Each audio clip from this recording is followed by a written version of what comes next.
9 अप्रैल 2022 रात 11:09 पर इस वक्त स्पीकर कौमी असम्बली असद कैसर, वजीर दिफा परवेज खटक, तहरीक इंसाफ के रहनुमा आमिर डोगर के हमरा कौमी असम्बली सेक्रेटेरिएट की बेसमेंट में गाड़ी से उतरे तो इन्हें देखते ही मैंने सवालों की बौछार कर दी। स्पीकर साहब, आप वोटिंग क्यों नहीं करवा रहे? आप बड़े कमजोर वाक़े हुए हैं, क्या कुछ कहेंगे इस पर? आपकी वजह से आईनी बहरान पैदा हो गया। आपने स्पीकर ऑफिस को वजीर-आज़म ऑफिस बना दिया।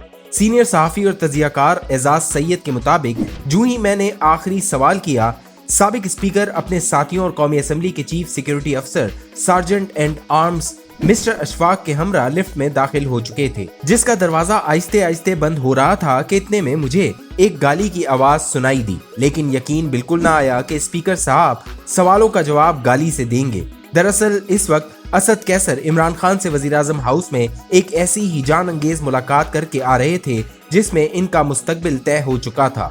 इस मुलाकात में इन पर वजीर-आज़म दबाव डाल रहे थे कि वो सुप्रीम कोर्ट के 7 अप्रैल 2022 के हुक्मनामे और आईन पाकिस्तान में दर्ज हिदायत की परवाह किए बगैर वोटिंग का अमल अगले रोज यानी 10 अप्रैल तक मुलतवी कर दें। स्पीकर पर मगर एक नामालूम सिम से दबाव था कि सुप्रीम कोर्ट के अहकामात पर मिनवन अमल किया जाए। इस इजलास में वफाकी वजीर फवाद चौधरी और स्पीकर के दरमियान तल्खी भी हुई। ये इस रोज दोनों के दरमियान तल्खी का दूसरा मौका था। सिर्फ चंद घंटे कबल फवाद चौधरी पार्लियामेंट हाउस में स्पीकर से मुलाकात करके इन्हें दो टोक मगर तल्ख अंदाज में बता चुके थे कि इन्हें कुछ और नहीं बल्कि वो करना है जो इमरान खान कह रहे हैं। इमरान खान से मुलाकात में दबाव का शिकार स्पीकर ने अपने इस्तीफे की तजवीज दी तो वजीर दिफा परवेज खटक ने असद कैसर का साथ दिया। यूं इमरान खान को नजर आ गया कि अब वो अपना इक्तदार किसी सूरत नहीं बचा सकते। वो चाहते थे कि स्पीकर सुप्रीम कोर्ट के अहकामात को नजरअंदाज करके अपोजिशन की तरफ से तहरीक अदम एतमाद पर वोटिंग के बारे में आइन और सुप्रीम कोर्ट के अहकामात को नजरअंदाज करके मामला एक बार फिर अगले दिन तक टाल दें। दरअसल वो भी आईने पाकिस्तान को अमली तौर पर वही गाली दे रहे थे जो बाद में स्पीकर के मुंह से निकली। इस मुलाकात के बाद इमरान खान उठे और वजीर-आज़म हाउस के हेलीकॉप्टर की तरफ रवाना हो गए, जहां से वो सरकारी हेलीकॉप्टर के जरिए बनीगाला चले गए। इधर लिफ्ट का दरवाजा बंद हुआ तो sergeant and arms mister Ashfaq ने स्पीकर को मुखातिब होते हुए कहा, सर आपकी गाली वीडियो पर रिकॉर्ड हो गई है। स्पीकर असद कैसर ने हाथ झटका और एक बार फिर वही गाली दोहरा दी। सार्जेंट एंड आर्म्स ने अपनी मुस्कुराहट पर बमुश्किल काबू पाया। इतने में लिफ्ट स्पीकर दफ्तर के ऐन सामने पहुंच गई। असद कैसर साथियों के हमरा स्पीकर ऑफिस दाखिल हुए तो इनके सरकारी कमरे से मुहल्लिका रेस्ट रूम से मुस्लिम लीग नून के ख्वाजा साद रफीक बरामद हुए और इन्हें देखते ही बोला, क्या करने जा रहे हैं? असद कैसर ने इन्हें बताया कि मैं इस्तीफा देने जा रहा हूं, अब इजलास की सदारत अयाज सादिक करेंगे। यूं अयाज सादिक ने ऐवान में वोटिंग कराई और इस रात इमरान खान को वजारत उज़्मा के ओहदे से हटा दिया गया। हकीकत यह है कि इमरान खान को इन्हीं कुव्वतों ने इक्तदार से बेदखल किया जिनकी उंगली पकड़कर वो इक्तदार में आए थे, मगर इन्हें इक्तदार से निकालने का मंजरनामा तैयार करने वालों के गुमान तक में नहीं था कि इमरान खान अपना इक्तदार बचाने के लिए इतना आगे निकल जाएंगे कि आईन व कानून को भी रोन डालेंगे। इस लाइल्मी पर एक अहम शख्सियत ने किसी को डांट भी पिलाई। जनवरी के महीने में मियां शहबाज शरीफ को बताया गया था कि इमरान खान 28 फरवरी तक इस्तीफा दे देंगे। ऐसा मगर न हुआ तो 8 मार्च को अपोजिशन जमातों ने तहरीक अदम एतमाद जमा करा दी। फिर बलतरतीब 14 और 16 मार्च की तारीखें भी दी गईं। आखिर में बताया गया कि OIC इजलास के बाद इमरान खान की तरफ से इस्तीफा आ जाएगा, मगर इस्तीफा आना था न आया।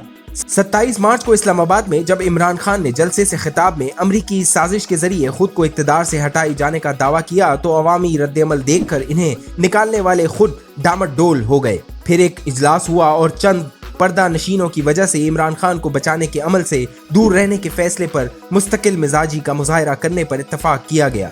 वैसे ये सब भी हमारी जमहूरियत के लिए स्पीकर की तरफ से दी गई इसी गाली के मुतरादिफ है। इमरान खान का इक्तदार बचाने के लिए इस वक्त डिप्टी स्पीकर कौमी असम्बली कासिम सूरी ने भी आईन व कानून को 3 अप्रैल की रूलिंग के जरिए गाली दी थी। इस बात पर असद कैसर तारीफ के मुस्तहिक हैं कि वो कम अज कम इस मामले में आगे नहीं बढ़े।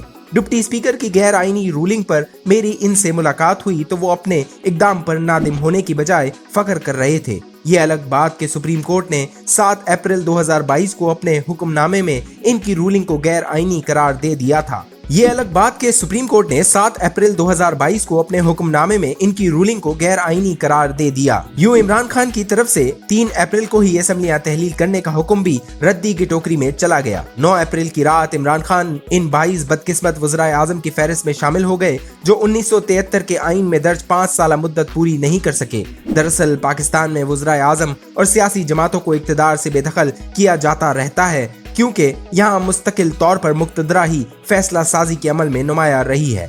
अलमिया तो ये है कि इमरान खान इक़्तिदार से बरतरफी के बाद इन किरदारों का नाम लेने की हिम्मत भी नहीं कर रहे जिन्होंने इन्हें इक़्तिदार के पुरआसाइश ऐवानों से वापस सड़कों और चौराहों पर धकेल दिया है।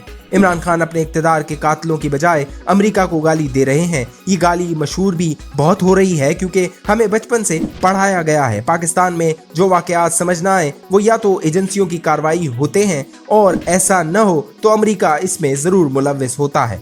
अब हमारे यहाँ एजेंसियों का नाम लेने पर कोई तैयार नहीं, लिहाजा अमेरिका को गाली देकर सियासी दुकान चमकाना आसान है। वही काम हो रहा है। इमरान खान की इक़्तिदार से फरागत के सिर्फ 4 रोज बाद रिटायर्ड फौजियों के एक वफ्द ने इनसे बनीगाला में मुलाकात करके इन्हें अपनी हिमायत का यकीन दिलाया। ये इस बात का सबूत है कि तहरीक इंसाफ के सरबराह के ताज़ा बयानिए ने इस्टेब्लिशमेंट के अंदर भी दरारें डाल दी हैं। साजिश पहले भी हुई थी और अब भी हो रही है, मगर मुंतखब होने के बाद ज्यादातर जेल में ही रहने वाले रुकन कौमी असम्बली अली वजीर के अलावा मरकजी धारे की कोई सियासी जमात साजिश और साजिशी किरदारों का नाम लेने को तैयार ही नहीं। मीडिया के पहले ही पर कट चुके हैं। मुल्क में ये फिक्री बांझपन देखता हूँ तो बहुत अफसोस होता है।